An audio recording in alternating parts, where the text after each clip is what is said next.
hoje. Muito Eu que agradeço. Então, gente, olá, boa noite a todas, a todos. Sejam bem-vindas, bem-vindos. Eu sou a Aline Monteiro Holmes, integro o grupo de pesquisa Convergência e Jornalismo, no Conjom. Hoje, quem já está aqui já percebeu, né? A gente vai ter o terceiro encontro do segundo ciclo de desafios da comunicação frente à pandemia. Em 2020, o fazer comunicacional foi atravessado pela pandemia de Covid-19, com um cenário novo, desafiador, que levou o Conjom a propor o primeiro ciclo de debates Desafios da Comunicação frente à Pandemia. Nós tivemos encontros semanais com profissionais e pesquisadores da área. Um ano depois, voltamos a conversar sobre o que aprendemos durante esse período, quando o fazer comunicacional e jornalístico segue às voltas com informações, desinformações e obstáculos variados. Para o nosso debate de hoje, a gente recebe o Cássio Albuquerque, que vai falar sobre a gestão de crise na pandemia, o caso do Amapá. Cássio é jornalista formado pela Universidade Federal do Amapá, Unifap, é chefe do Departamento de Comunicação da Companhia de Eletricidade do Amapá. Atua em assessoria de comunicação desde 2015, passando por diversos órgãos vinculados ao governo do estado do Amapá, como a Secretaria de Transportes, a Procuradoria-Geral e a Companhia de Água e Esgoto. Por 2 anos, foi repórter na afiliada da Rede Globo, onde fez parte da equipe do portal G1 e do Globoesporte.com, além de ter experiências em mídia impressa e na produção de rádio e TV. Antes de passar a palavra para o Cássio, eu peço a todas e todos que mantenham as câmeras e os microfones desligados para termos uma boa conexão. E eu peço também que comentários, dúvidas, inscrições para perguntas com o microfone aberto sejam feitas no chat. Ao final da apresentação, a gente encaminha todas as manifestações da plateia. Cássio, a gente agradece muito por você ter aceitado o nosso convite. Seja bem-vindo, a palavra é sua. Muito obrigado, Aline. Eu também agradeço a coordenação do evento por esse convite. Eu realmente me sinto muito honrado de estar aqui hoje compartilhando a minha experiência com vocês. Então, eu espero que essa noite seja uma noite de esclarecimento e de muitas ideias, que a gente saia daqui com a nossa cabeça cheia de ideias, para que a gente possa pensar em formas de melhorar o nosso trabalho, de aperfeiçoar o nosso trabalho na condição de profissional, na condição de produtor de conhecimento científico. E antes da gente entrar na esfera central do assunto, que é tratar do caso do Amapá, né, que, como eu até perguntei para os colegas que haviam chegado, como é que foi essa repercussão do caso nas suas respectivas cidades, né? Eu estou falando aqui de Macapá, extremo norte do Amapá, Amazônia. Então, esse evento ele marcou a vida de toda a população do Amapá. É impossível ninguém não deixar de lembrar desse evento, mesmo depois de alguns meses passados desse ocorrido. Mas antes da gente entrar nesse assunto, a gente precisa fazer algumas considerações sobre a questão da gestão de crise, né? Avaliar, por exemplo, um cenário mundial. Hoje o mundo ele enfrenta o seu grande desafio, que é a pandemia do coronavírus, né? Então, desde de abril, março do ano passado, o mundo enfrenta essa pandemia que mudou a realidade de milhões de pessoas. Então, dentro desse sentido, a gente imagina um grupo, né? Os governos, as instituições, sejam elas vinculadas ou não ao governo, comunidade científica, sociedade civil organizada, todos atuando dentro desse objetivo em comum, que é minimizar os efeitos dessa pandemia, para que nós possamos voltar a essa normalidade de antes, se é possível que tenhamos essa normalidade, que a gente fala hoje desse novo normal, mas é preciso pensar que dentro desse contexto do qual a gente vai falar hoje, que é o papel da comunicação dentro da gestão de crise, com base na questão da pandemia de Covid-19, a gente pode imaginar que a pandemia de Covid-19 é a grande gestão de crise para todo mundo que está envolvido nesse processo, os governos, as instituições, comunidade científica, sociedade civil organizada dentro das suas subdivisões. Então, todos estão envolvidos nesse processo, e isso está incluso nós, profissionais de comunicação, independente se nós estamos nas assessorias ou nas redações, nós estamos trabalhando diariamente informando e também buscando meios de contribuir dentro da nossa capacidade técnica em formas de contribuição para que também nós possamos ter a nossa participação na solução de minimizar os efeitos da pandemia, né, no mundo todo. Então, dentro desse contexto do gerenciamento de crise, a gente pode imaginar, por exemplo, uma pirâmide invertida. Como seria aquela pirâmide invertida que a gente produz o nosso guide, que tem aquelas respostas básicas para a produção da matéria, só que nesse caso a gente pode pensar essa pirâmide invertida num sentido de camadas da crise. Eu estava discutindo semana passada com alguns colegas que a gente pode pensar na crise como um divisor de águas no sentido de que havia uma forma de se tratar a crise antes da pandemia e existe uma outra forma de tratar a crise após a pandemia. Então, nesse sentido, a gente pode imaginar o seguinte, que no topo dessa pirâmide invertida, a gente tem a pandemia da Covid-19 em escala mundial. Essa é a maior crise que nós enfrentamos hoje, atualmente. Então, todas as instituições estão envolvidas e mobilizadas para solucionar essa crise. E abaixo dela, a gente pode destacar crises que já existiam e crises que foram que surgiram por conta da pandemia, né? Então, como a gente pode citar crises que surgiram com o advento da pandemia, né? Com o surgimento dessa pandemia? Que aí a gente pode tratar da questão da discussão econômica a respeito das medidas de isolamento, até que ponto isso pode prejudicar a economia de um país, de uma nação. Podemos pensar também nessa corrida contra a vacina, esses problemas relacionados à discussão do tratamento precoce, tanto no âmbito científico quanto no âmbito político, que é um exemplo que é muito latente aqui no nosso país, e falar também dessa questão da desigualdade social que também se agravou ainda mais, né, diante da pandemia. Então, aí a gente, dentro desses exemplos que eu trouxe, a gente já tem aqui exemplos de crises que surgiram com a pandemia, que é a questão da economia, a questão da discussão de vacinas e tratamentos, que até então, antes a gente não tinha, porque não existia até então essa existência do vírus, né? E as crises que já existiam antes, mas que hoje estão mais evidenciadas em razão da pandemia, que aí a gente pode pensar também no quadro da saúde pública, né? No sistema público de saúde, que se tornou mais fragilizado diante da pandemia, com a falta de leitos, a falta de respiradores, a falta de cilindros de oxigênio, que foram os casos que nós acompanhamos no Amazonas e em algumas outras cidades do país, que essa ocorrência também aconteceu, entendeu? Então, são situações em que já ocorriam, mas que foram agravadas com a pandemia da Covid-19. E dentro dessa questão, a gente pode imaginar dois setores que são fundamentais para o funcionamento da sociedade e que também, diante da pandemia, foram afetados, e a gravidade disso foi ainda maior, né? Que aí a gente pode falar da questão do saneamento básico e a questão do fornecimento de energia. O saneamento básico é essencial, todo mundo precisa de água tratada, todo mundo precisa de uma rede de esgoto, principalmente agora em que se preconiza as medidas de segurança, higienização, sempre está tomando água potável. Então, você imagina, por exemplo, naquelas cidades do país em que os índices de água tratada, né, de atendimento com água tratada e rede de esgoto, que são baixíssimos, nesse contexto de pandemia, essa situação é ainda mais preocupante.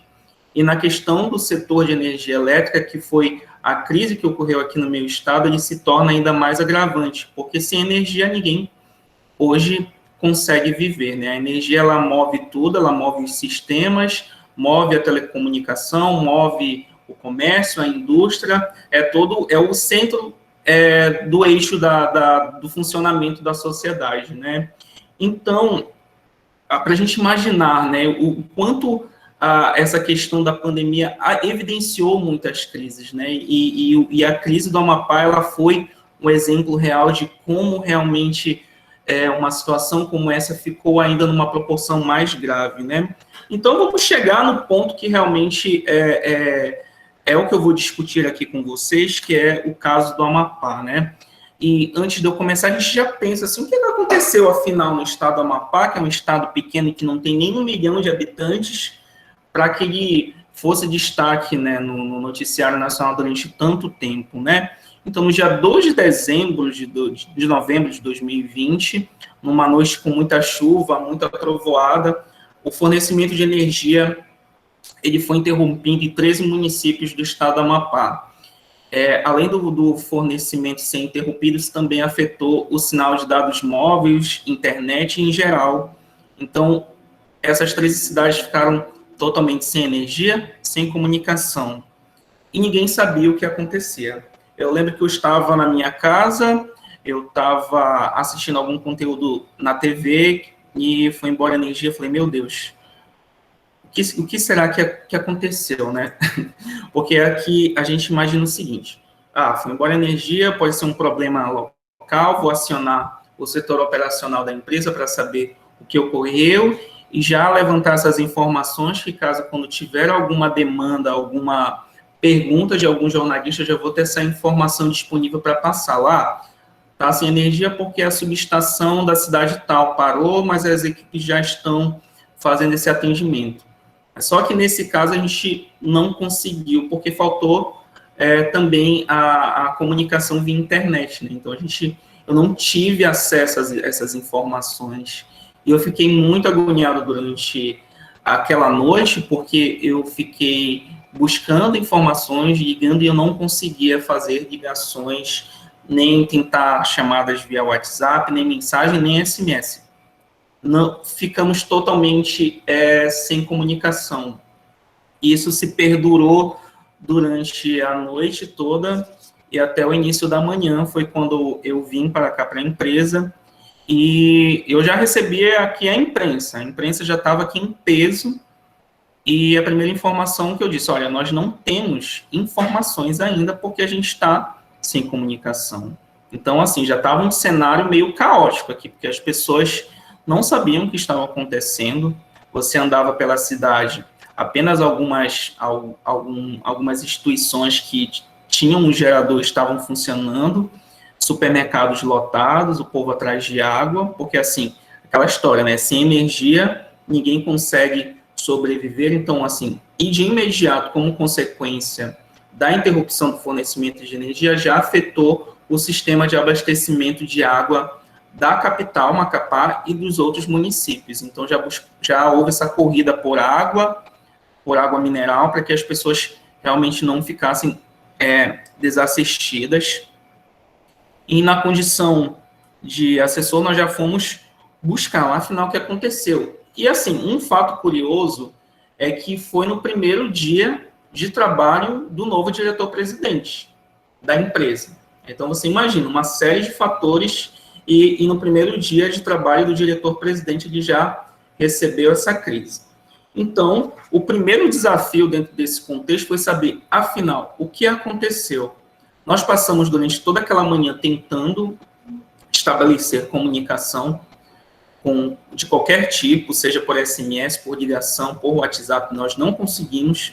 Apenas por volta das 12 horas do dia 3 que nós fomos ter acesso, foi quando nós recebemos um comunicado do Operador Nacional do Sistema Elétrico de que havia tido uma ocorrência em um transformador da subestação que cuida da transmissão de energia, e essa energia ela é repassada para a Companhia de Eletricidade do Amapá realizar a distribuição para os municípios. Então, já tínhamos a primeira informação de que foi um transformador da subestação que cuida da transmissão. Dentro dessa primeira informação básica, a gente já teve que montar a primeira estratégia, que é já informar a imprensa de que a responsabilidade e que a ocorrência havia ocorrido dentro de uma logística em que não pertencia diretamente à Companhia de Eletricidade. Passamos a informação de que havia ocorrido uma ocorrência de um transformador que havia sido entrado numa pane mecânica que havia comprometido totalmente esse transformador e mais um outro, mas que o operador nacional do sistema elétrico estava investigando, que não tinha prazo para normalização.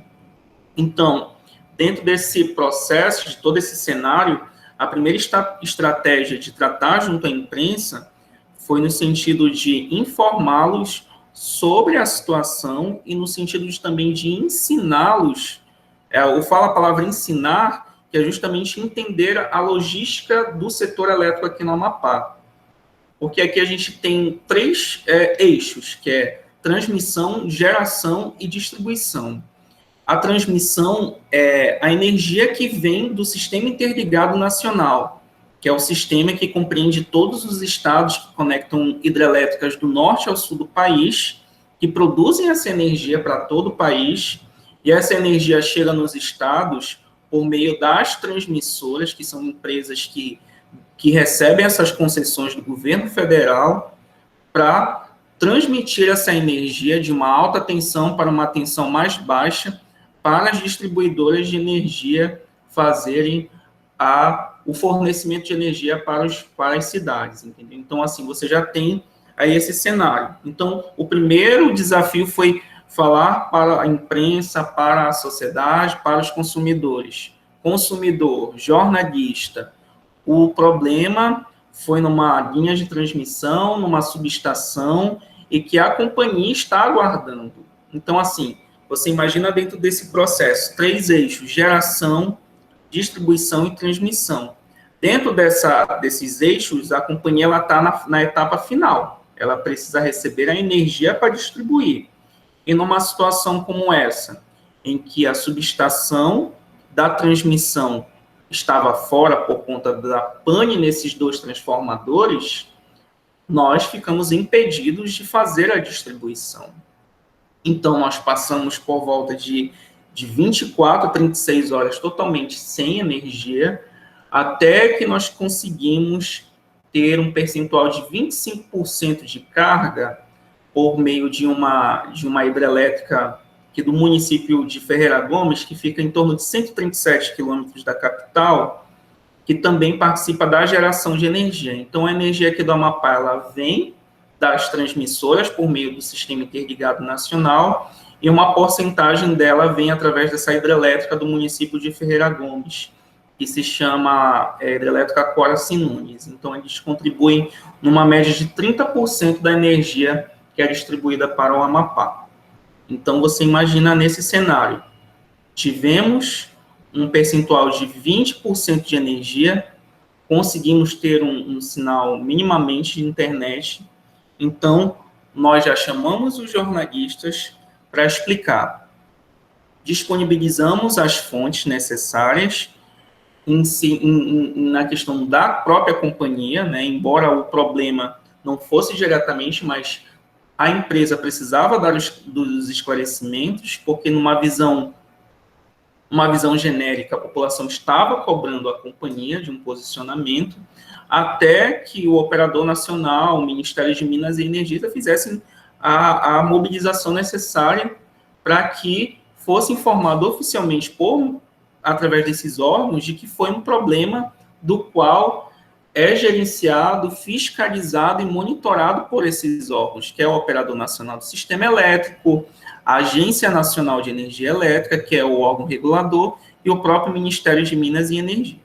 Então, aí, a partir de todas essas informações, aí você já imagina a complexidade desse evento, né? Então, assim, nós, na condição de companhia, ficamos assim, o discurso que nós vamos adotar é o discurso que, de fato, aconteceu. A companhia, ela está impossibilitada de realizar o seu serviço de distribuição porque afetou o meio do processo, que foi a transmissão. Então, esse foi o primeiro desafio, né? E a necessidade de fazer a imprensa noticiar isso. Porque nós, enquanto assessores, eu acredito que muitos que estão participando aqui já tiveram essa experiência ou atuam em assessoria, sabem que é necessário, que nós temos esse papel de orientar os nossos colegas jornalistas na redação de que existem as responsabilidades de cada órgão dentro de um processo, dentro de um determinado serviço público que é prestado. E nesse caso da energia, a gente precisou explicar para o jornalista que a companhia não era a responsável direta por essa ocorrência. Então, nosso primeiro dia foi esse trabalho.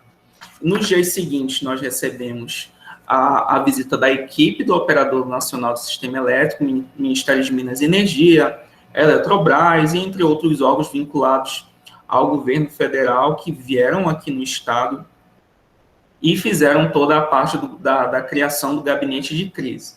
Esse gabinete de crise foi uma forma das instituições envolvidas, incluiu a companhia, de fazer todo o trabalho coletivo, de todo o planejamento, também de informar a imprensa nacional sobre o evento.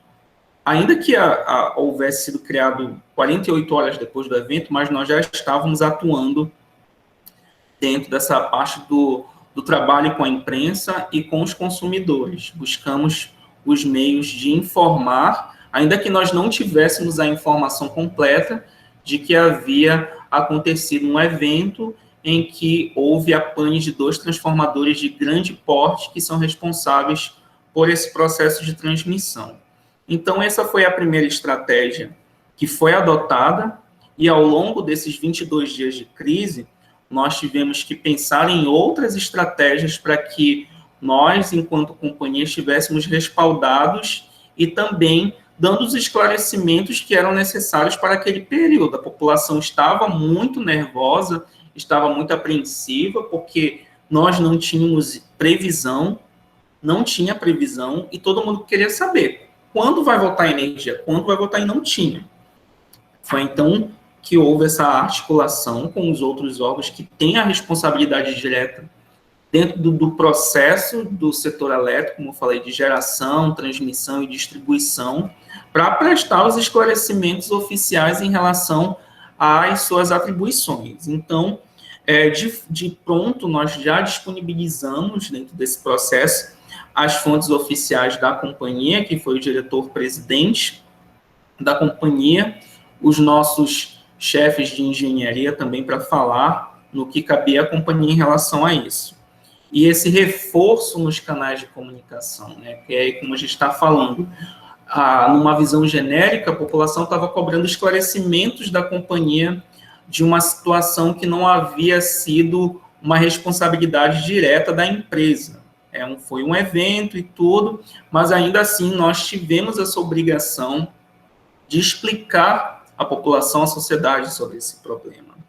E dentro desse cenário muito de desencontros, um cenário muito preocupante, em que as pessoas estavam apreensivas, infelizmente, aí vocês sabem que dentro dessas fragilidades que surgem as fake news. Então, uma outra estratégia que a gente teve que adotar foi esse combate à fake news, né, que surgiram várias situações de que havia sido, todas as subestações da companhia haviam sido danificadas e que a companhia não tinha nenhum tipo de estrutura para fazer esse atendimento e que o Amapá ia ficar por volta de 2 meses sem energia, e então foram uma situação bem massiva e que a gente teve que analisar junto aos outros órgãos que deram apoio à companhia, e aí eu cito a Secretaria de Comunicação do Governo do Estado, que foi o órgão que deu apoio direto, né, porque é uma crise que até então a gente não sabia a gravidade, e depois que nós soubemos da gravidade, a Secretaria de Comunicação dispôs desse apoio para que a gente entrasse no meio dessa guerra, né. Então, durante esses 22 dias de crise energética, nós enfrentamos quase que diariamente pelo menos 2 ou 3 fake news relacionadas à questão do processo do fornecimento de energia. E dentro dessa questão, a gente estava falando mais cedo, que a gente discute dentro da academia, que a assessoria, ela não necessariamente ela cumpre a premissa básica de um jornalista que está dentro da redação, que eu falei para a Débora, que eu concordo em partes, mas ao mesmo tempo eu discordo, porque, por exemplo, quando você imagina uma crise dessa magnitude, você precisa exercer a premissa básica do jornalismo. E qual é a premissa básica do jornalismo que a gente executa dentro da assessoria? É a apuração. Como nós estamos na condição de porta-vozes da instituição, que muitas vezes em que o nosso assessorado não pode, por algum motivo, por algum compromisso, ele não pode estar dando aquela entrevista para o veículo de comunicação, nós que vamos ser as pessoas acionadas para fazer essa mediação, por meio de uma nota, por meio de um vídeo, em alguns casos tem colegas que vão e dão entrevista, então a gente teve que ser acionado. Então, dentro desse processo, a apuração dentro da própria assessoria de comunicação foi muito importante, porque a gente precisava saber o que estava acontecendo. Então, nós fizemos essa apuração constante nos primeiros dias em relação à ocorrência do problema, em relação à situação da responsabilidade dos órgãos envolvidos, e ao longo dos dias a gente também foi dando os esclarecimentos para a população em relação ao que estava sendo adotado enquanto companhia, a partir do momento em que a carga de energia para gerar o fornecimento à população estava sendo restabelecida gradualmente. Então, num primeiro momento, vamos pensar, ficamos por volta de 36 horas, 40 horas sem energia. Essa energia foi recuperada parcialmente no dia 3, mas era uma energia que atendia apenas 30%. Então, dentro desse processo, a comunicação lá foi importantíssima dentro do planejamento de como fazer esse atendimento, enquanto os órgãos responsáveis diretamente pela questão da transmissão e geração, que é o Ministério de Minas e Energia, a empresa responsável pela transmissão, que é a linha Macapá Transmissões, e a própria Eletrobras estavam pensando e trabalhando de um modo que pudesse recuperar a carga perdida para que nós, enquanto companhia, tivéssemos o subsídio necessário para atender o consumidor, que é a energia, que é a mercadoria que a gente oferta para o nosso consumidor. Então, dentro desse processo, à medida que foi recuperando-se gradualmente essa carga, na primeira semana do apagão, nós tivemos uma média de 40% dessa carga recuperada. Então, dentro do planejamento, já se foi anunciado para a imprensa que para poder equilibrar esse serviço e que pudesse ser distribuído de forma igualitária, essa energia ia ser distribuída, mas por meio de um rodízio. Então, após a primeira semana, a gente pensou nesse rodízio, porque antes a gente não tinha ainda um filtro de como atender. Então, assim, estava sendo atendido de uma forma muito aleatória. Então, a diretoria se reuniu, eu, enquanto no papel de comunicação, estive presente dentro dessas tratativas, e foi pensado, vamos ter que fazer um rodízio para fazer esse atendimento à população. Foi trabalhado junto com o setor operacional de engenharia para estabelecer os horários desse rodízio, chamamos a imprensa, anunciamos. E, a partir ainda da primeira semana, por volta de 4 ou 5 dias depois, iniciou esse rodízio de fornecimento, que ocorria da seguinte forma. Alguns bairros iam ser atendidos numa média de 6 horas, e enquanto alguns bairros estavam sendo atendidos por 6 horas, os outros estavam sem energia, e quando acabasse esse prazo de 6 horas naqueles bairros, esses bairros que estavam sem, iam ser atendidos por mais 6 horas. Então, durante uma semana, seguiu essa rotina do rodízio. Mas só que aí a gente está falando de uma crise que gera uma outra crise. Então, assim, a gente percebeu que a população se sentiu muito fragilizada e houve uma crítica muito grande por parte dos consumidores em relação à sistemática do rodízio, porque não podia atender todos ao mesmo tempo. Então, tive que reunir novamente com o diretor-presidente, com a equipe técnica, olha, nós estamos com esse feedback muito negativo, uma nova crise, e os consumidores não estão achando satisfatório, igualitário esse rodízio. Porque, por exemplo, quem ficava durante o regime de 6 horas no turno da manhã, quando era noite, ficava sem energia. Mas aí existe uma questão, dentro da visão técnica que o presidente da companhia explicou, nós não podíamos atender todo mundo, porque assim, nós tínhamos uma carga limitada de energia, mas que nós não podíamos atender todo mundo, porque isso ia gerar uma sobrecarga nos sistemas da companhia, e isso ia gerar outros transtornos aí de responsabilidade da companhia. Então, entre diversas reuniões, nós chegamos com o presidente, diretores e equipe operacional.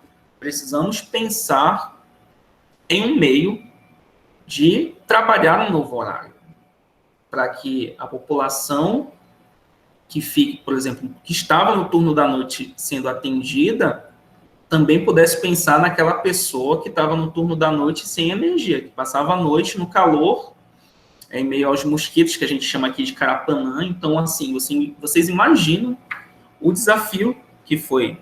Então, nós tivemos que chamar toda a imprensa, anunciar um novo estudo desse rodízio, e na segunda semana nós começamos a adotar esse sistema, que foi num regime de 4 horas durante o turno da manhã e durante 3 horas no turno da noite, de modo de que esses bairros que estavam totalmente sem energia no turno da noite fossem atendidos da mesma forma que os outros também estavam. Mas, assim, não gerou aquele efeito de satisfação, porque o povo queria energia. Então, assim, isso gerou também uma onda de protestos muito grande na cidade. A gente teve que acompanhar isso. A imprensa local teve que ir atrás disso. Eles praticamente estavam todos os dias aqui na companhia. A gente teve que dar todos os esclarecimentos necessários. E a imprensa nacional também estava acompanhando, até mesmo a imprensa internacional, que nós fazemos aqui fronteira com a Guiana Francesa. Então, a imprensa da Guiana Francesa também estava noticiando o caso do apagão aqui no Amapá. Então, assim, nós falamos inicialmente do evento que foi e das primeiras estratégias de comunicação que a gente adotou até a normalização.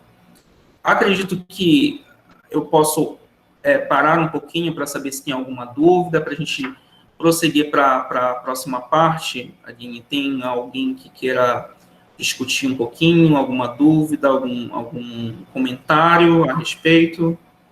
A gente tem uma pergunta só, da Débora. Ela está perguntando como que você percebeu os impactos da pandemia na repercussão da crise energética no apagão. Mas se você preferir responder depois, a gente retoma. Sim, entendi.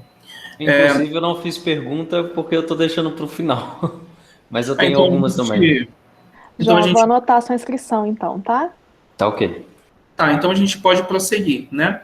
Então, dentro desse processo, a companhia ficou, né, fazendo esse rodízio, e enquanto comunicação, nós tivemos que fazer esse acompanhamento direto da repercussão do rodízio, acompanhar a imprensa local e nacional, fazer a disponibilização das fontes oficiais dos programas, que nós éramos ouvidos quase que diariamente, os programas de rádio, TV, impresso.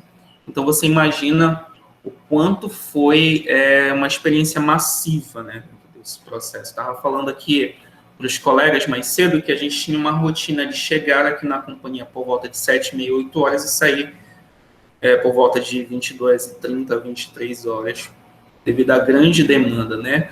Nessa época eu tinha uma equipe muito limitada, tive um reforço da equipe da Secretaria de Comunicação, de assessores gerais, para dar esclarecimentos sobre os assuntos correlatos à crise energética, né? Os outros assessores estavam trabalhando nesse sentido, da Companhia de Água e Esgoto, da Secretaria de Inclusão e Mobilização Social, da parte de segurança também, porque uma vez que você não tem energia no turno da noite, infelizmente, abre precedente para muitos casos de ocorrências policiais, de roubo, e infelizmente nós tivemos muito isso. Então, dentro dessa questão, a gente volta daquela questão de como uma crise pode se gerar outras crises, entendeu? Então, aqui no Estado, além de toda essa questão, de todo esse sufoco, de todo esse sofrimento em relação ao povo, que cobrando uma satisfação do poder público em relação à energia, obviamente isso surtiu um efeito muito grande na própria economia do Estado, né? Muitos comerciantes perderam mercadorias por conta da energia, principalmente os setores que trabalham com gêneros alimentícios, pequenos empreendedores, porque a gente pode pensar uma grande marca de supermercado, eles têm um sistema de gerador, então eles não conseguem sentir tanto o efeito quanto aquele pequeno produtor. Aquela pessoa que vende congelados, por exemplo. Essas pessoas foram bastante prejudicadas, além do próprio comércio aqui no Estado. Aí eu estava falando mais cedo dessa questão da água também, e nós tivemos um momento aqui também de crise nesse sentido, porque o preço da água aumentou bastante, e teve que ser acionado os órgãos de fiscalização e controle para poder intervir, porque você imagina, por exemplo, aqui nós temos uma realidade dentro da questão de periferia, que eu acredito que varia muito de região para região. No Rio de Janeiro nós temos as favelas, e aqui no estado do Amapá nós temos regiões alagadas dentro da área urbana, que são chamadas de áreas de ressaca. E essas áreas de ressaca, elas são resididas por uma população mais carente, por meio de pequenas palafitas que são construídas, e essas famílias que moram lá, elas vivem em condições bem difíceis. Então, você imagina para essas pessoas que vivem dentro dessas condições o quanto foi difícil, porque nesses locais o saneamento é bem difícil, a energia ela chega lá de uma forma muito mais deficitária. E um outro ponto que é importante a gente destacar, que é essa questão da visão e a cobrança da população em relação às providências por parte da companhia, que, num contexto geral, ela também foi responsabilizada dentro desse processo, embora ela não tivesse a responsabilidade direta, porque dentro do processo de estruturação do setor elétrico, ela estava num ponto final. Você pode pensar aqui um fio, né? Aqui, transmissão, geração, e a CEA está aqui. É como se esse fio arrebentasse e a CEA fosse prejudicada dentro do processo. A CEA é a companhia. Então, nesse sentido, as pessoas, ainda que nós tivéssemos explicado tudo, toda essa questão do processo de estruturação, mas as pessoas nos procuravam, então foi uma questão bem dramática em relação a isso, principalmente no caso dessas pessoas que vivem nessas condições aqui no estado do Amapá. Então, foi uma situação, eu fico assim até, porque as memórias são muito latentes ainda, são muito vivas assim dentro da minha cabeça, porque também na condição de consumidor eu fui afetado, na minha casa não tinha energia. Então, apenas após os primeiros dias em que a energia foi recuperada parcialmente, é que alguns pontos da capital e de alguns municípios em que havia circuitos de serviços essenciais, como são hospitais, a própria companhia de água, os órgãos de segurança, algumas residências próximas dentro desses circuitos tinham energia, mas a maioria também não tinha. Então, assim, no meu caso, por exemplo, eu passei pelas duas situações. Vivi todo o sufoco dentro da assessoria e também vivi enquanto consumidor, porque na minha casa não tinha energia durante quase grande parte do dia. Mas, assim, avançando dentro do processo, nós estamos falando da semana 2, né, em que foi pensado no primeiro rodízio. O primeiro rodízio não foi satisfatório, pensamos no segundo rodízio, que ainda assim não foi satisfatório, mas que de alguma forma reduziu em parte o número de reclamações. Mas aí na terceira semana, que já foi na semana em que houve visitas do ministro de Minas e Energia, Eletrobras, aí nós já conseguimos atender de uma forma mais satisfatória.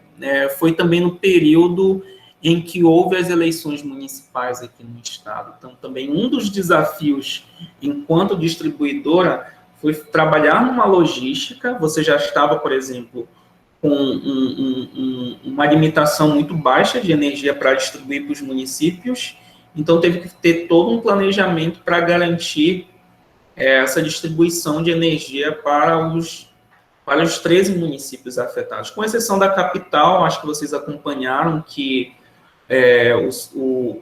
as eleições aqui foram adiadas e elas ocorreram já no momento posterior, né? Mas nos 12 municípios em que foram afetados, nós tivemos que fazer uma logística e acompanhar se de alguma forma a crise energética ia afetar o processo eleitoral. Mas graças a Deus ocorreu dentro da normalidade. Aí é aquela questão também, né, de você, na condição de assessor, fazer essa apuração e também pegar esse assunto e transmitir à mídia. Conseguimos atender. Aí é aquela história, se a mídia postar, se a mídia repercutir, já é uma questão, mas que é um compromisso que você tem de você transmitir aquela mensagem. Eu acredito que, por exemplo, um ponto que foi bastante positivo dentro desse gerenciamento da crise, no âmbito da companhia, foi que todos os assessorados, eles compactuavam do mesmo sentimento. Vamos dizer a verdade, vamos falar a realidade da companhia. Então, assim, e precisava você ter esse compromisso ético de explicar à imprensa, à sociedade, aos órgãos fiscalizadores, aos nossos representantes políticos, de que existia uma situação. Então, assim, numa situação enquanto essa, a gente pode até imaginar outras crises em que muitas empresas acabam se omitindo ou pouco se comunicando com os órgãos envolvidos, com a própria imprensa, com a sociedade civil, o quanto isso é prejudicial. Então, você imagina que numa crise dessa magnitude, se a companhia não se comunicasse com a população, com a imprensa, com os órgãos, o quanto difícil ia ser, tanto para a empresa, quanto também para a sociedade, para que eles entendessem a gravidade do problema e ficassem cientes, né, de toda essa problemática, né? Então, dentro desse contexto todo, realmente foi muito difícil, mas que na semana em que houve a recuperação total desses transformadores, a gente continuou fazendo o monitoramento. No dia 24 de novembro de 2020 foi a data em que foi recuperado totalmente e a companhia passou a receber a energia 100% para distribuir. Isso significa que os problemas acabaram? Não. Aí nós tivemos que redobrar, porque a partir daquele momento a responsabilidade estava em cima da companhia, porque essa já era uma atribuição diretamente da empresa, porque, como eu falei, dentro do processo de estruturação do setor elétrico, a companhia era responsável pela distribuição. Então, assim, nós tivemos essa grande crise elétrica, que foi do dia 2 ao dia 24, mas que dentro de alguns momentos, no mês de novembro, nós tivemos também outros apagões, que a gente pode dizer assim, em que também foi esse mesmo problema de transmissão. Nós temos aqui na região sul do estado, a transmissão do União vem através do sul. E um dos problemas da transmissão é em uma das linhas. Então, assim, nós temos a questão da crise que foi gerada por esse acidente na subestação, e após a solução, com a implantação desses transformadores que foram afetados, ainda assim surge uma outra crise, que é essa linha de transmissão do sul do estado, que quando ela fica inoperante, ela ela faz com que todos os sistemas de distribuição saiam de operação. O que isso acontece? A população fica sem energia novamente. Então, ainda após essa grande crise, nós tivemos outros 3 momentos em que os 3 municípios do estado ficaram sem energia. Aí, o que aconteceu? Mais uma vez, essa necessidade de explicarmos na condição de companhia que esse processo ocorre dentro de uma logística de funcionamento da qual a companhia ela está como na ponta, né, desse processo para fazer a distribuição. Porque, volto a dizer, né, quando ocorre esse problema, as pessoas procuram a companhia, né? E, assim, em nenhum momento também a gente vai dizer que a companhia, a gente disse que a companhia, ela não tem responsabilidade, até porque é uma empresa que está num processo de transição para a iniciativa privada e que tem as suas falhas, mas é importante ainda que a população entenda que os eventos relacionados à crise energética não são diretamente ligados. Então, dentro de tudo isso que eu falei, o principal desafio da assessoria de comunicação foi transmitir esse discurso, né? E ainda é difícil, porque a gente ainda vê algumas pessoas que ainda tecem comentários relativos a essa situação, responsabilizando a companhia. Entendeu? Então, assim, até o mês passado, nós tivemos uma ocorrência, novamente, com essa linha de transmissão. Nós chegamos a ficar por volta de 40 minutos sem energia. Então temos que trabalhar novamente em toda essa logística de disponibilização de informações, de explicar para a imprensa. Então, assim, como eu falei no início, a memória da crise energética do Amapá, ela ainda continua muito viva.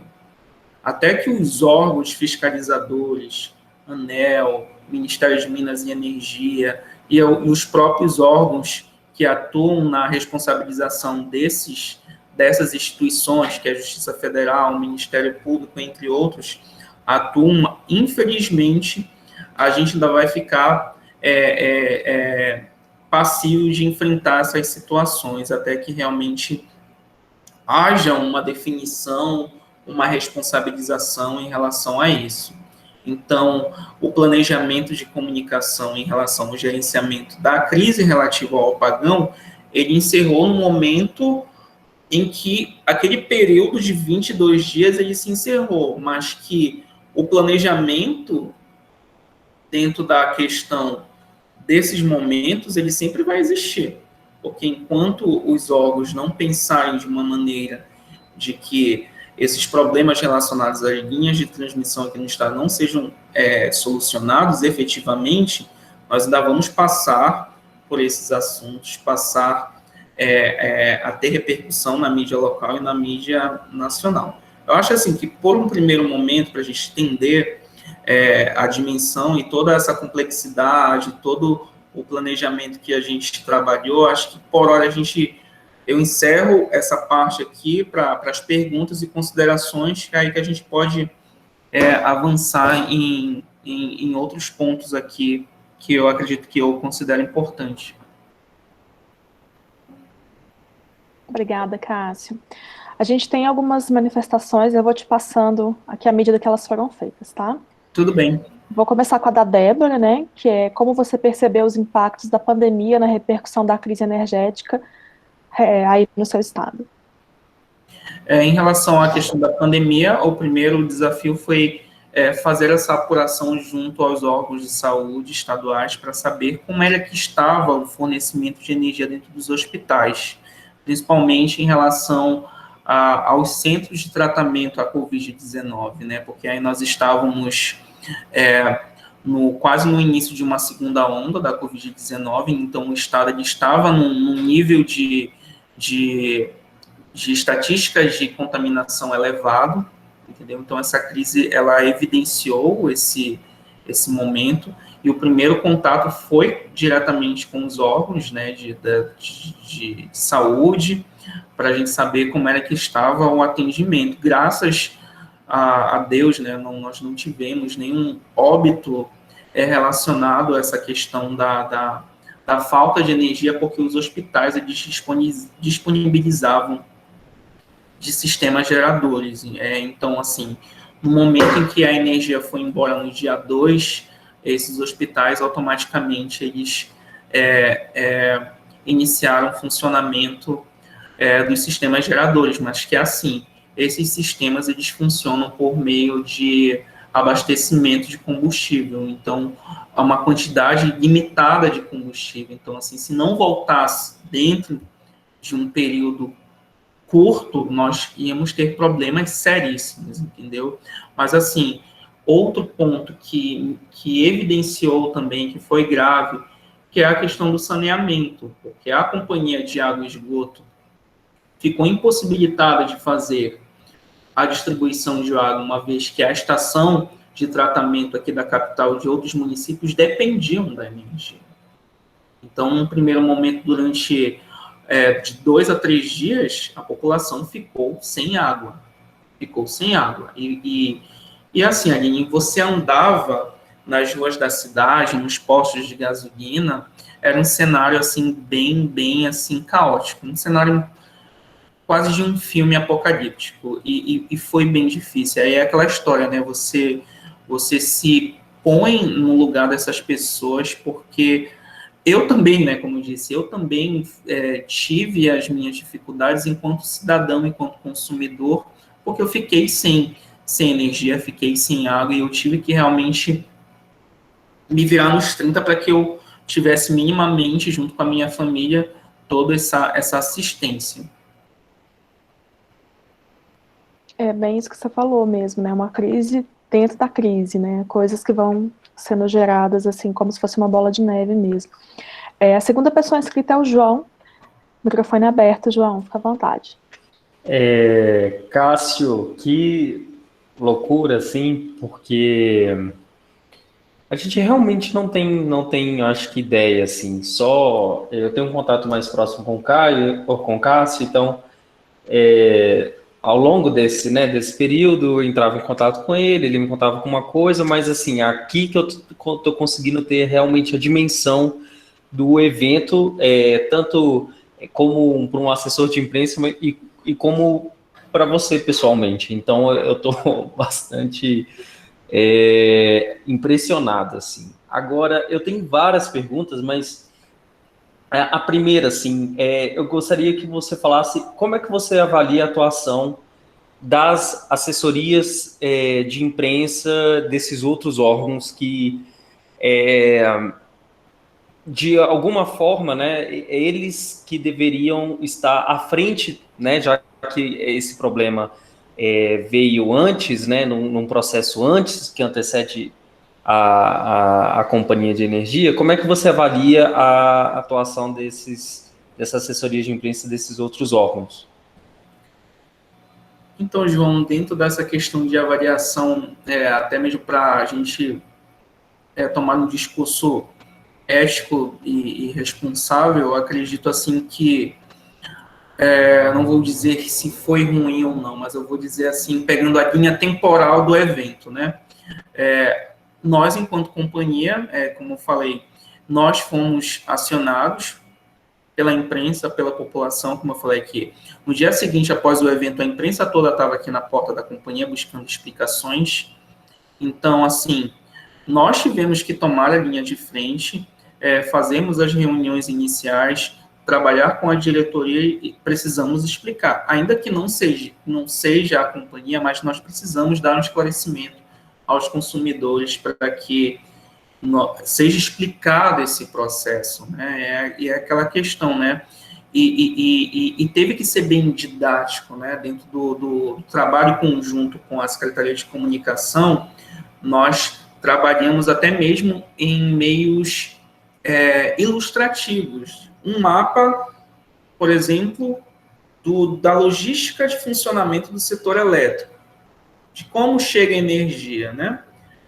Dessa energia que vem das hidrelétricas de todo o país por meio desse sistema interligado nacional, que é uma conexão de várias hidrelétricas, de vários pontos de distribuição que fazem a transferência dessa energia para o estado, os estados, para que as distribuidoras realizem a prestação desse serviço.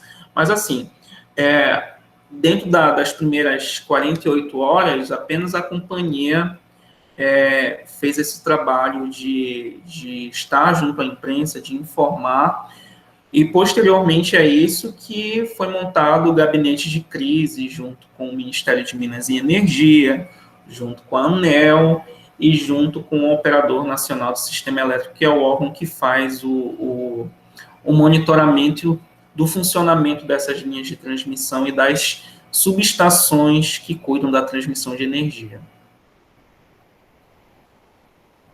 Obrigada, Cássio. Estou conversando com o João aqui no chat. Vou intermear outras perguntas com as perguntas dele, como ele disse que tem várias, né? Agora é uma minha mesmo. Eu trabalhei também durante muitos anos, eu trabalho hoje com assessoria de imprensa, mas trabalhei durante muitos anos com alguns setores de crise, né? Prefeituras, trabalhei com hidrelétricas também. E uma coisa que ficou me batendo aqui durante a sua fala foi sobre aqueles manuais de crise, as bíblias de crise, né, que as empresas devem ter e devem utilizar. Aí eu queria saber se vocês tinham esse manual, se ele chegou a ser utilizado, como ele foi utilizado, ou se ele não existia, se vocês fizeram depois. Só para constar, eu estou te perguntando isso porque eu enfrentei um problema bastante sério com a usina hidrelétrica com a qual eu trabalhei, e assim, sempre se falou em ter manual de crise, mas nunca se fez esse manual, nem depois que a crise passou. Eu acho que aí é um ponto, Aline, que inclusive eu ia falar num outro momento, né, de como é importante a gente agregar, né, o conhecimento da academia ao que você executa no seu dia a dia. Aqui, né, nós não tínhamos um setor de crise, entendeu? Mas eu estudei assessoria de comunicação na faculdade, tive acesso a muitos artigos, a muitos manuais durante a academia em relação a assessoria de comunicação, trabalhamos dentro da academia simulações de crise, analisamos casos de repercussão nacional. Então, assim, eu acredito que essa experiência que eu tive dentro da academia, o acesso aos artigos, aos manuais, me ajudaram. Ainda que eu não tivesse dentro aqui da empresa esse manual, mas eu já tinha uma visão mais técnica de como saber atuar. Que eu acho que é a questão que a gente estava até falando mais cedo, que é a questão das instituições entenderem que a comunicação é um órgão estruturante importante dentro do processo de planejamento. A gente tem ainda, infelizmente, uma realidade do qual o órgão, uma instituição, acredito que tem muitos outros colegas que vão concordar comigo aqui, em que as instituições, sejam elas públicas ou privadas, muitas vezes não dão a devida importância para o setor da comunicação. Então, assim, a gente tem que tentar fazer com que o nosso assessorado entenda que a comunicação ela não está só no papel de bombeiro, né, de apagar a chama, ela tem que trabalhar, né, em relação a todo o processo, simular, então, assim, e acompanhar o planejamento. A comunicação, ela tem toda a capacidade de transmitir uma visão que o próprio gestor não tem, que nós fazemos essa mediação com os jornalistas, com a sociedade, dentro da forma do qual a gente está assessorando, dependendo do serviço do qual a empresa que a gente está assessorando, o órgão que a gente está assessorando está prestando, né? Então, a gente precisa ter esse entendimento, essa visão macro, né, nesse sentido, e estabelecer isso junto ao planejamento da instituição, né? Então, dentro da gestão de crise da companhia, eu tive essa sensibilidade e eu agradeço até mesmo a presidência da companhia por eles me permitirem, né, ter essa voz, essa fala dentro da repercussão, porque a gente pensa muitas vezes em que o planejamento da empresa é decidido lá entre os setores e quando é definido esse planejamento, aí chega a comunicação, olha a comunicação, tá aqui, ó, já está tudo pronto, já está tudo debatido, divulguem. E assim, não é assim. Eu acho que a gente precisa fazer com que esse assessorado entenda que a gente precisa estar no meio dessas discussões, a gente precisa ter essa voz, até porque nós temos uma visão muito diferente de uma visão de um técnico, de um engenheiro que lida diariamente com isso, mas que não tem ainda esse discernimento de como tratar isso para o público, né? Obrigada, Cássio. João, manda a segunda aí. Então, Cássio, na verdade, é mais assim, é porque eu fiquei me pensando na crise energética que estamos enfrentando, né? Que é, assim, a questão de um discurso, de um rodízio de energia, de um não apagão e assim por diante. E aí, eu fiquei pensando, porque na nossa comunicação, principalmente em relação ao que a gente vê nos grandes jornais, é que a gente pode comunicar sobre energia, comunicar com o consumidor sobre energia no tocante que é pesar no bolso, né? Assim, tanto que você conversa com até assim a gente que talvez tenha um pouquinho de conhecimento sobre os órgãos, eu realmente não consigo entender todos os processos e órgãos que agenciam essa, né, a eletricidade que a gente consome. Então, assim, nesse momento nós podemos falar com o consumidor a partir, olha, vai pesar no seu bolso. Isso faz com que ele crie uma ideia que, opa, isso é grave, isso me impacta diretamente. Só que no seu caso, a gente não tem o serviço, né? Então não tem nem como você ser tão taxativo ao ponto de falar assim, isso vai pesar no seu bolso, porque o consumidor ali, ele não está sofrendo isso, né? Ele está sendo impactado de outras formas. Bom, e aí, o que eu queria saber dentro, né, de tantas coisas que você falou, qual foi o momento que você percebeu que vocês estavam sendo assertivos na comunicação? Porque falar de energia, geralmente as pessoas ligam diretamente a pesar no bolso, só que neste momento vocês não poderiam, né, utilizar desse discurso. Então, assim, qual foi o momento que vocês perceberam que vocês estavam acertando na comunicação? Eu acho que o momento, né, foi, na verdade, principalmente durante a origem do problema, né? Como eu falei, foi uma situação muito atípica, né, mas que envolveu vários outros eventos, né?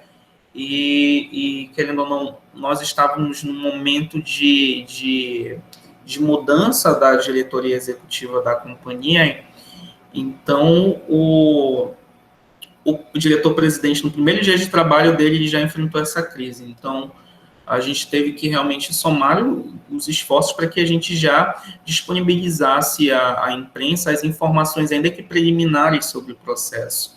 E eu acho que dentro desse contexto, acho que a gente já começou acertando, que ainda na condição da empresa, que não fosse responsabilidade, mas que nós estávamos dando os esclarecimentos necessários ao consumidor em relação a isso que aconteceu. Eu acho que a gente sabe que dentro de assessoria, o pior a se fazer é ficar em silêncio, né? Ainda mais numa condição como essa, né? E também dentro do processo em que a gente foi começando a receber essa energia de modo gradativo, em que foi pensado nas estratégias de distribuir essa energia, ainda que limitada aos consumidores, nós tivemos que realmente pensar, né, em relação a essa questão do rodízio. Quando, num primeiro momento, a gente viu que a população estava dando feedback muito negativo em relação a essa questão do rodízio, uma vez que algumas pessoas estavam totalmente sem energia no turno da noite, outras estavam com energia, aí eu posso dizer que foi uma interferência minha na condição de gestor da comunicação, de chegar à presidência e dizer, olha, nós temos um problema.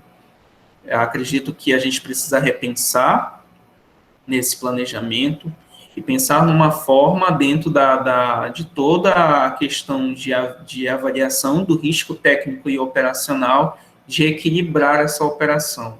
Porque já que não conseguimos atender a todos no mesmo período por conta desse risco de sobrecarga que isso poderia ocasionar, queimas de transformadores, rompimentos de cabos, entre outras questões, temos que pensar numa alternativa que minimize os impactos que já estão sendo sentidos, né, pela população. Então, realmente, aí é aquela questão da comunicação enquanto interventora no planejamento, né, enquanto ter esse poder de intervir no planejamento e pensar em sugestões na prestação do serviço. Então, assim, e que bom, né, que a equipe aqui, a diretoria, o setor operacional, entendeu também, erramos, tanto que o próprio diretor-presidente da companhia foi para a imprensa e falou: pensamos num primeiro momento no planejamento,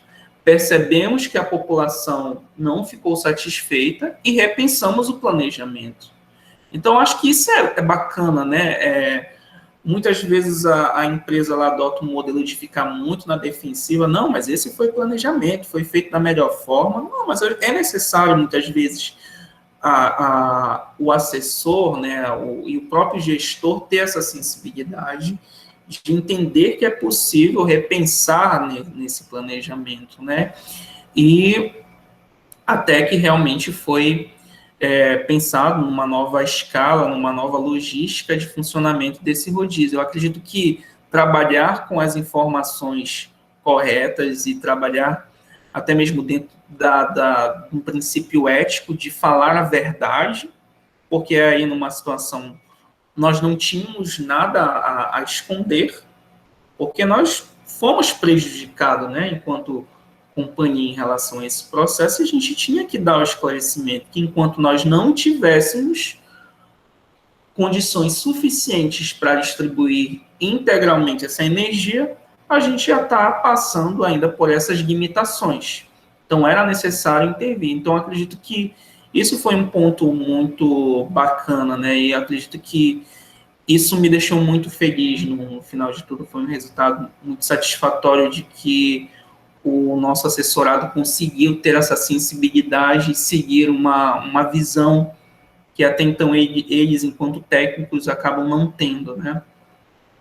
Só, Aline, e aí com isso o Cássio respondeu minha última pergunta sobre se eles em algum momento perceberam algum erro dentro da comunicação. Obrigado, Cássio. Obrigado, Sem mais perguntas. Obrigada, Cássio. Você quer seguir com a sua apresentação e a gente retoma as perguntas após? Então, eu tenho alguns outros pontos aqui. Como a gente está falando da questão dos desafios da comunicação diante desse cenário de pandemia, a gente já falou de um contexto da crise energética, da questão do problema do apagão, da questão da atuação da assessoria de comunicação da empresa, mas aí eu queria também tratar com vocês da questão do profissional, né, do jornalista aqui, né. Inicialmente foi uma situação muito desafiadora, né, que é aquela questão do medo do desconhecido, porque eu realmente não sabia o que estava acontecendo, como eu falei no início da nossa conversa, até amanhã, o fim da manhã do dia seguinte ao evento, eu não tinha informação alguma, e eu fiquei pensando, meu Deus, como é que eu vou trabalhar na divulgação de uma informação que até então eu não tenho, eu estou sem comunicação, né? Aí a gente vê, né, a crise dentro de uma outra crise. O apagão gerou a crise de internet. O Amapá ficou sem internet. E a gente não vive sem internet, principalmente a gente que é jornalista, que depende de e-mail, WhatsApp, Zoom, tudo, e você não tem isso, você acaba ficando assim, fardado, né, amarrado, assim, e realmente foi bem difícil, e me causou uma ansiedade muito grande, né, em relação a isso. Meu Deus, eu preciso saber o que está acontecendo. Até que nós tivemos o o primeiro contato do operador nacional que nos informou, e aí que a gente já começou a trabalhar, né, em relação a isso. Foi quando a gente recebeu 30% da carga da energia que vem da usina hidrelétrica do município de Ferreira Gomes. Ele contribui no processo de geração. Essa questão também do jornalista e também pessoa, né? Imagina você ficar também sem energia, né? Tipo, a companhia de eletricidade não tem energia. Eu trabalhei também durante 2 anos na companhia de água, e às vezes a gente tinha algumas situações, gente, não tem água na companhia de água. Então, assim, é uma questão, assim, muito... A gente ri aqui, mas depois a gente pensa, meu Deus, é muito complicado, é muito complicado. E assim, inicialmente, eu estava me deslocando para minha casa e eu precisava ir para lá, e eu morava na época um pouco distante, né? Aí, só que devido a essa necessidade de eu estar presente, eu acabei ficando em outro lugar, na casa de amigos, que eles estavam sendo atendidos por aqueles circuitos 24 horas que eu expliquei a vocês, que são os circuitos próximos de hospitais, rede bancária, delegacias, para eu poder realmente descansar, porque assim, a gente estava trabalhando uma média de 12 horas por dia, e o corpo precisava de descanso, a gente não é de ferro, né? E eu precisava dormir. Então, assim, é muito isso, né? A gente se coloca, assim, muito... eu até lembrei, assim, daquela questão do jornalismo literário, né? O jornalista que está trabalhando, mas ao mesmo tempo ele é o personagem da história, né? Então, assim, eu acredito que eu passei muito por isso, né? E dentro de todo o processo da crise, eu acho que é muito importante nós que estamos, assim, eu me considero ainda novo no mercado, eu sou jornalista e atuo no mercado desde 2013. E ainda assim, eu tenho as minhas dúvidas, tenho os meus anseios, e eu tenho as pessoas que me dão a orientação e a luz necessária em algumas situações. E eu acho super necessário a gente ter as nossas fontes, os nossos colegas que têm mais experiência, que podem nos dar aquela palavra, aquele incentivo e até mesmo uma visão que a gente acaba não tendo. E eu acredito que dentro de todo esse processo eu tive a oportunidade de conversar com muitos profissionais aqui no meu estado, colegas de redação, assessores que também fazem parte do grupo de comunicação do governo, que deram incentivo, deram as coisas, porque assim, numa situação como essa, você não está trabalhando sozinho, você tem que aceitar todo tipo de sugestão e orientação, e até mesmo crítica, que houve muitas críticas em relação a isso, dentro de próprios colegas que chegaram a dizer que a comunicação da companhia não estava sendo esclarecedora. Mas aí é aquela questão de você, na condição de assessor, transmitir aos colegas a realidade dos fatos, né? De que aquela história de que é um processo dentro de uma estrutura, em que essa estrutura, cada órgão tem a sua responsabilidade, e que a companhia, na condição de distribuidora, foi totalmente afetada. Então, assim, esse discurso, ele já estava, assim, retórico aqui, já estava gravado, já estava processado, e sempre era necessário tocar, né? E essa orientação dos colegas que são mais experientes foram fundamentais para que a gente pudesse superar essa grande crise energética, né?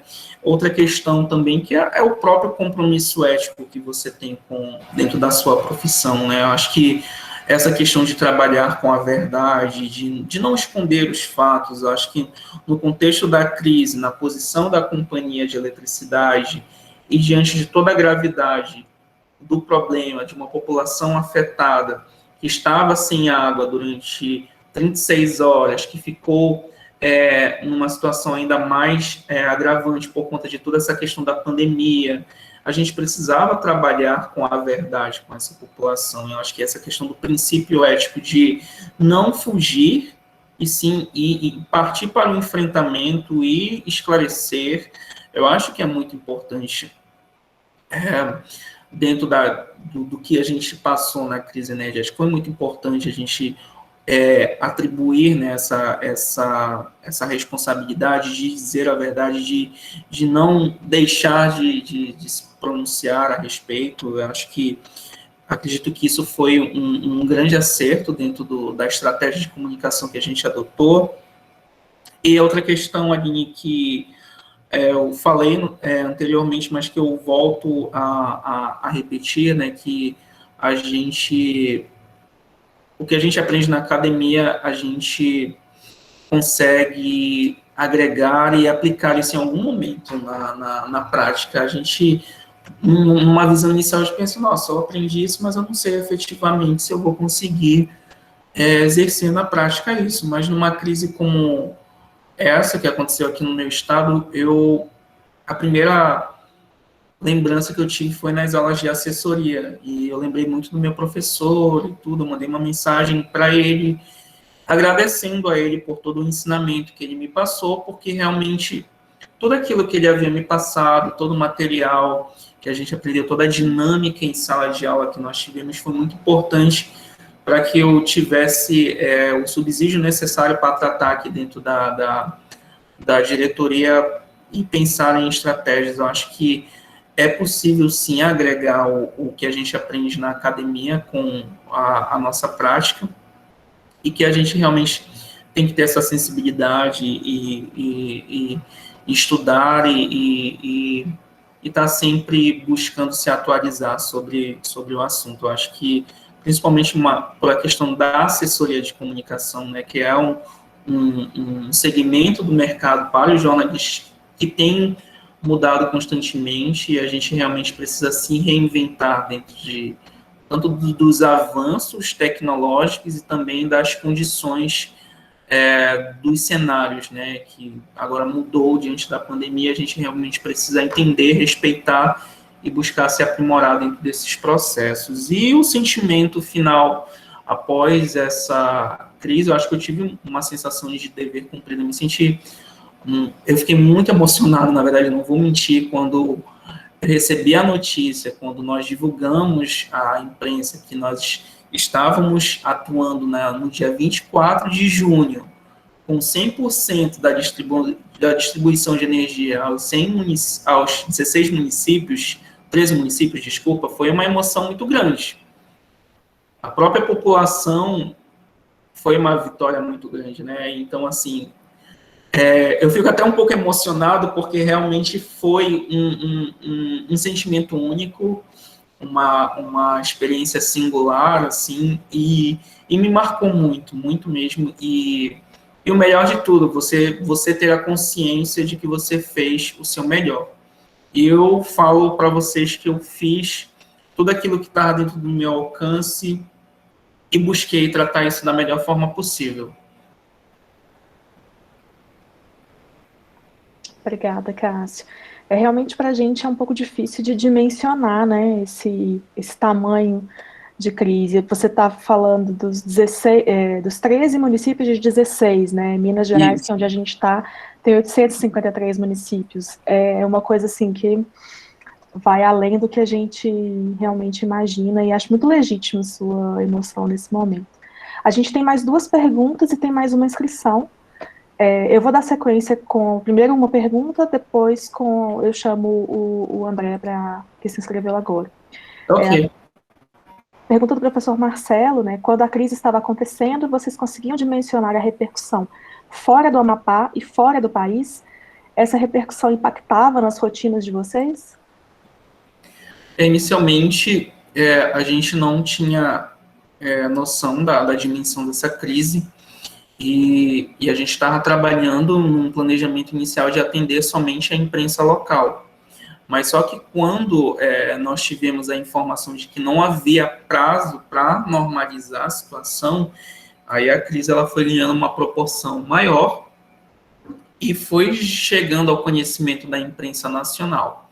Os grandes canais de comunicação, os grandes veículos de comunicação, as as revistas especializadas no setor elétrico. Então, assim, a gente teve que estabelecer uma agenda de atendimento a esses canais e agregar isso dentro da própria reunião de planejamento. Então, assim, durante uma manhã, o presidente e a equipe operacional tinha que atender a imprensa local, ia para um programa de rádio, fazia um atendimento ao portal G1, por exemplo, aí à tarde tinha que atender a TV afiliada da Rede Globo, a TV Record, e a gente tinha que fazer essa escala e distribuir não só a agenda do diretor, como estabelecer outros porta-vozes para que a gente pudesse fazer esse atendimento. E à medida em que a crise ela foi perdurando por mais dias, a procura foi muito grande.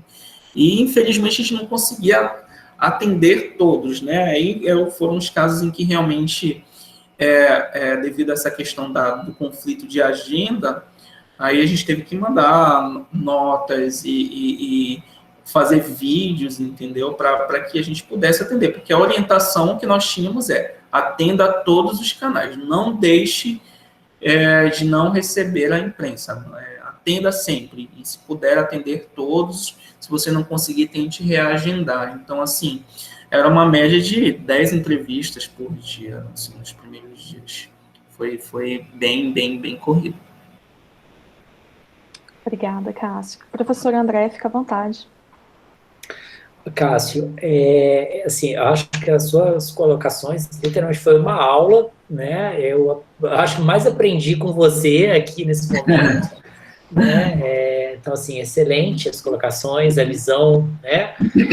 E o dimensionamento, acho que efetivamente foi uma das maiores crises, né? Que a gente teve no Brasil, né? Porque impacta milhares de pessoas, né? De repente. Então, a gente não está falando, a gente está falando de uma crise que de vou colocar assim, aspas, uma empresa, né, você deixou muito claro que não era a empresa em si, né, mas digamos que está canalizado para ela, né, mas ela teve um impacto muito grande na população, né, e por tabela, vamos colocar assim, muito grande na população do Brasil inteiro, né, ou seja, o Brasil inteiro, de repente, sabia, né, o que estava acontecendo, sabia onde que era, né, e passou a acompanhar aí a angústia enfim, do povo, né, de maneira geral. E aí vem uma questão que você comentou, que, né, para a opinião pública, ele não quer saber se é a operadora nacional, se é a empresa local, né, de alguma forma, eles entendem que é tudo um circuito só, né, e eu acho que o desafio que a gente coloca, eu queria que você comentasse um pouco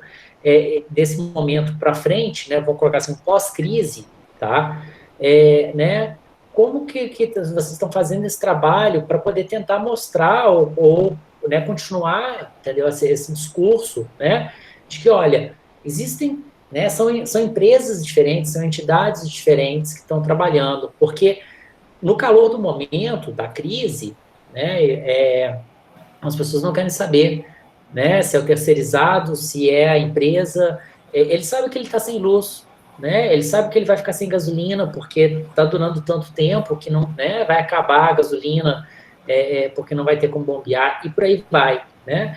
Então, acho que o desafio, né, que fica continuar esse diálogo mostrando, né, que a geração é uma questão, que a distribuição é outra, né, então, assim, resumo a minha pergunta, para ser um pouco mais direto, né, um pouquinho, assim, muito rápido, até por uma questão de tempo também, assim, né, essa visão no início de um pós-crise, né, a partir do momento que, certamente, a empresa foi muito criticada por mais os esforços que vocês fizeram, né, de atender a imprensa, de fazer com que a imprensa repercutisse, mas esbarrava também numa questão, e apareceu aqui no chat, apareceu, né, na sua fala, que a própria população local não tinha acesso à notícia, né, porque não tinha luz para acessar as informações, então até isso era dificultado, né, imagino, você conseguia atender a imprensa dava repercussão nacional, mas você não conseguia falar local. Então, vou resumir duas questões, né, durante a crise, como é que foi essa conversa local, como é que se chegou a esse público local, né, que estava aí afetado, né? Imagino que ó, quando restabeleceu os 30%, dava para as pessoas carregarem celular, né? Alguma coisa assim. Mas um pouco como é que foi essa percepção mais local, tá? E a segunda, rapidamente, assim, né? Qual que foi o maior aprendizado, né? Vou colocar assim, que ficou para você, né? Desse processo como um todo, e um pós-crise um pouquinho. Obrigado. Assim, coloquei meio 3 coisas grandes, quase que é outra palestra, né? Mas se puder comentar, fazer uma pílulazinha aí dessas 3 questões, acho que seria legal.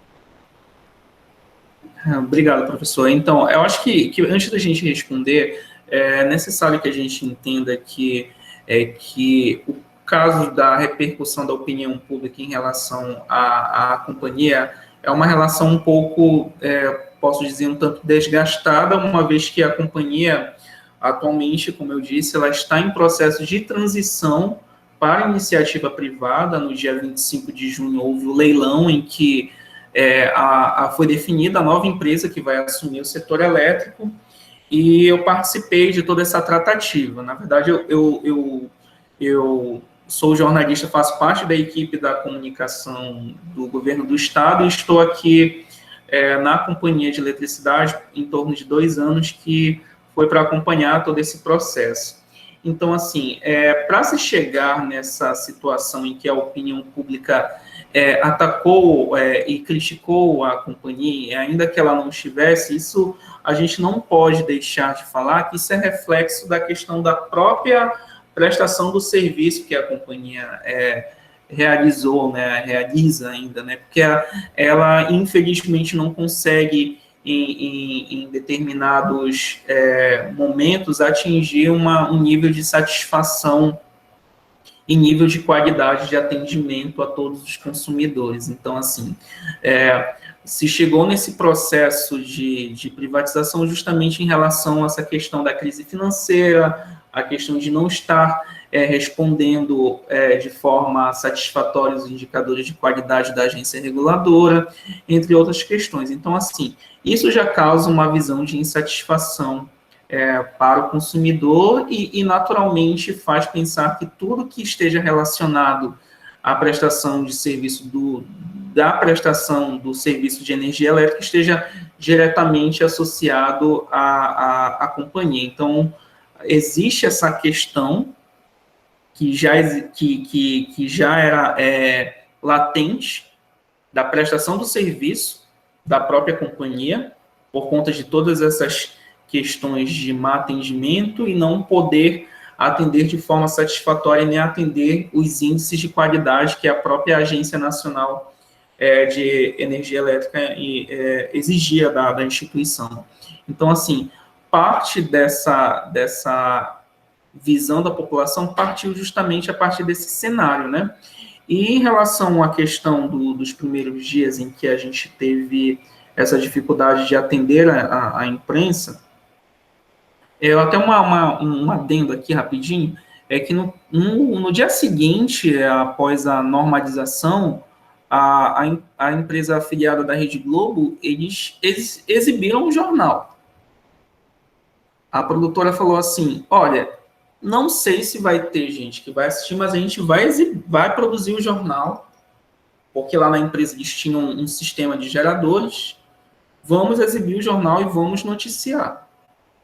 Então, assim, acho que esse foi o primeiro momento assim que o assunto foi ganhando a repercussão, porque o jornal é transmitido também pela internet. E eles também tinham um sinal de internet devido a um sistema isolado que eles tinham, ainda que de forma limitada. Mas, assim, enquanto companhia, diante de toda essa limitação, nós tivemos que fazer os primeiros contatos com o consumidor via rede social.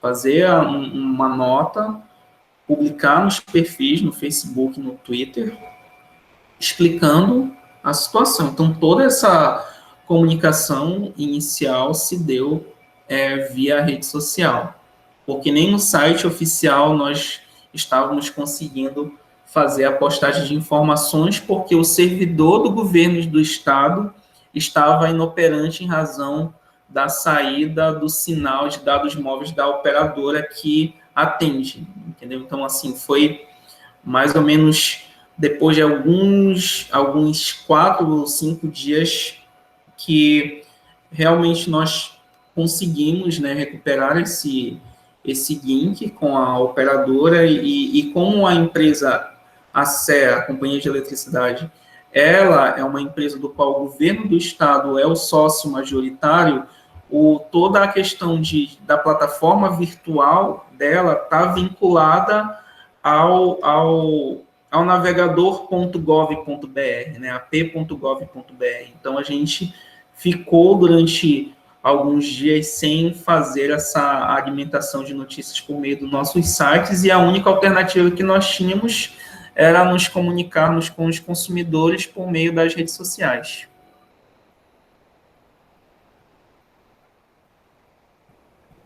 O professor André está comentando aqui, complexo, realmente. Realmente. Eu vou passar para a última pergunta, comentário, né, do Everton, da Universidade de Sergipe. Ele diz que ele é publicitário e os profissionais de comunicação dificilmente são preparados para se pensar a comunicação num contexto da saúde. Como vocês avaliam essa dificuldade, principalmente nesse período da pandemia?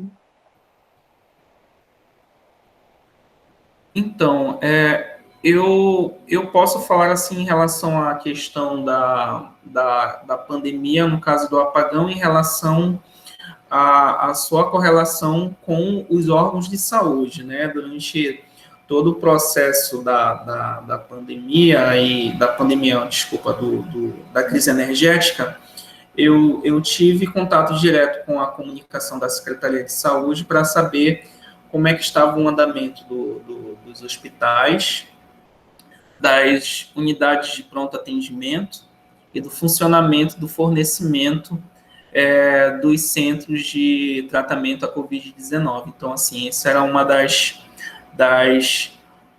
das minhas obrigações diárias de verificar, porque esses eram instituições locais em que a gente precisava dar uma prioridade de atendimento máximo. Então, assim, nos primeiros dias a preocupação foi realmente essa, né? Que se a energia não chegasse dentro de um período, a quantidade de combustível que tinha para atender esses hospitais, as unidades geradoras, ia ser insuficiente. Isso podia gerar um quadro até muito mais grave, que pessoas poderiam morrer em face dessa falta de energia. Aí vocês imaginam o quanto esse cenário poderia ser desesperador. Mas eu acredito, assim, que num contexto, enquanto profissional, eu posso dizer, assim, que nenhum de nós estamos ainda preparados para lidar, né? Independente se você for um assessor que atua dentro dos órgãos de saúde ou não, mas você não está totalmente preparado para lidar com a pandemia e as suas complexidades, de quanto isso afetou, porque a pandemia ela tem mostrado alguns cenários de complexidade, né? Porque, por exemplo, quando você imagina que existe uma pandemia e de um vírus que está apresentando mutações e variações diferentes, e isso está causando uma nova onda de contaminação. Então, isso faz com que a própria comunidade científica da área da saúde repense dentro da sua própria perspectiva metodológica de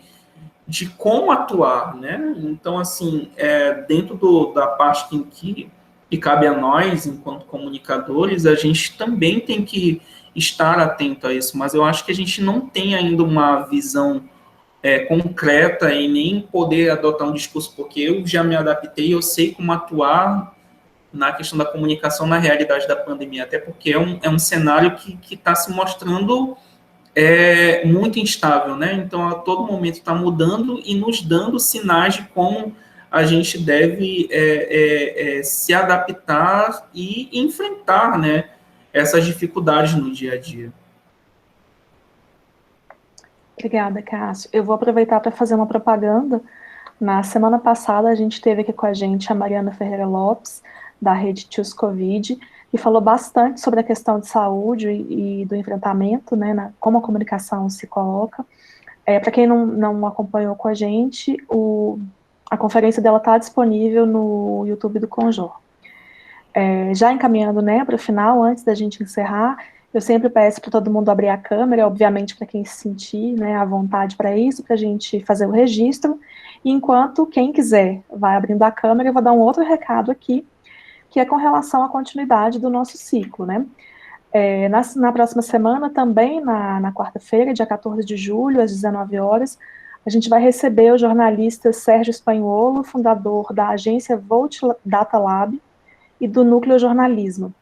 As inscrições vão ser abertas a partir de amanhã, às 13 horas, nas redes sociais do Conjur. A gente espera que todo mundo que possa compareça com a gente. Vou fazer o registro agora. Pode ficar tranquilo quem não quiser, não se sentir à vontade, quem não está com câmera, tá tudo certo. Quem não passa o perfume, né? Isso. Só mais uma aqui. Obrigada, pessoal. Então, eu aproveito para agradecer a todos os presentes que tiveram, né, aqui com a gente essa noite. Em especial, agradecer ao Cássio por ter sido tão generoso em nos contar toda essa história, nos trazer tantas coisas para a gente pensar. Agradeço a todos. Boa noite. Boa noite. Boa noite, gente. Até mais. Obrigado, Cássio. Foi uma super aula, viu?